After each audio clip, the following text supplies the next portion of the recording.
Hello, good morning, students. Today we are learn about a new topic, air occupies space and extract force. आज हम लोग बेटा new topic पढ़ेंगे कि air occupies space कि जो हवा होती है उसका अपना दबाव होता है एंड एक्सर्ट फोर्स यानी वो जगह भी घेरती है। ऑक्यूपाइज मतलब जगह घेरती है, स्पेस लेती है, और एक्सर्ट्स मतलब एक्स्ट्रा फोर्स होता है उसके अंदर। Have you ever felt the force of air, यानी कि क्या आप लोगों को पता है कि उसका हवा का फोर्स होता है। Have you field up balloon और बाईसाइकिल टायर्स, क्या आपको फील होता है जब बैलून्स के अंदर हवा होती है और बाईसाइकिल के टायर में होती है। Let us perform an experiment to see that air takes space and exert force. आओ हम इसके बारे में एक एक्सपेरिमेंट करेंगे जिसके अंदर हम आपको देखते हैं कि किस तरह से वो अपनी जगह घेरती है और किस तरह से अपना फोर्स लगाती है। ठीक है, इसके बाद showing the air space and exert force. Material needed a balloon लिया हमने। Take the empty jar and wipe it clean. हमने क्या किया, एक एम्प्टी जार खाली जार लेना है एंड वाइप इट क्लीन, और उसको बिल्कुल क्लीन कर लेना है। Fill up the balloon with air, this show that the air takes space, यानी कि हमने क्या करना है, एक बैलून के अंदर हवा भर लेनी है, ठीक है, और tie the mouth of the balloon by thread, और उसको थ्रेड से बांध देना है। Try to push this balloon into the jar, और उसको किसके ऊपर, जार के ऊपर पुश करना है आपने। ऑब्जर्वेशन, आप क्या देखते हो कि do you feel force while pushing down the balloon into the jar.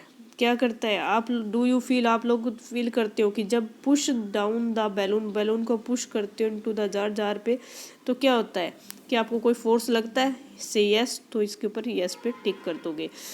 Reduce some amount of air from the balloon and now push it into the jar.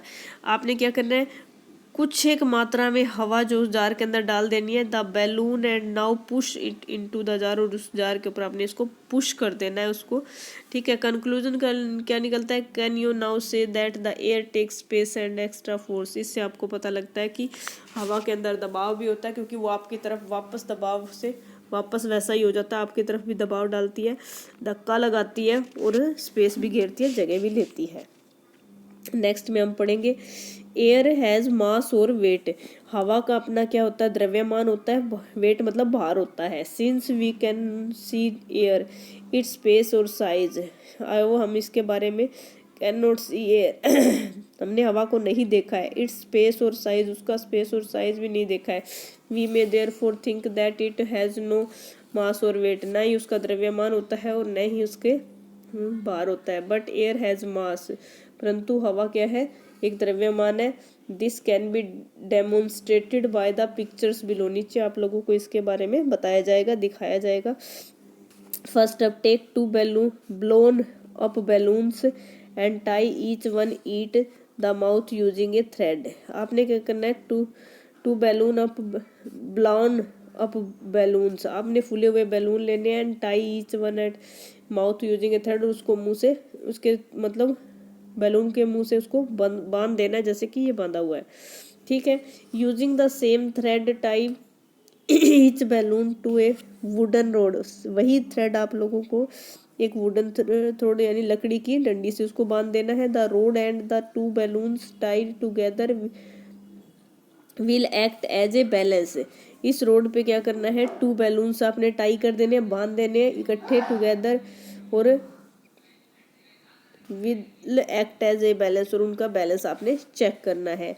Now pick one of the balloon, आपने क्या कर लिया, एक balloon उठा लिया। The balance will bent down from the side of the picked balloon, जिस side वो balloon बंधा हुआ था उसको अगर हमने हटा लिया है तो उसके टाइप उसका क्या हो जाएगा, भार ज़्यादा हो जाएगा और वो इस तरीके से ढक जाएगा।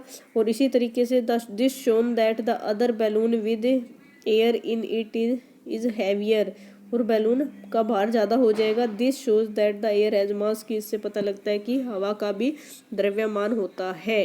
ठीक है बेटा, ये था आपका नेक्स्ट टॉपिक जो हमने डिस्कस कर लिया। इसके बाद हमारा क्या रह जाता है, आगे का टॉपिक है जो हम नेक्स्ट वीडियो के अंदर करेंगे। इस लेसन को आपने जितना मैंने करवाया उसको अच्छे से रीड करना है, ताकि आपको बुक वर्क करने में आसानी हो। ठीक है।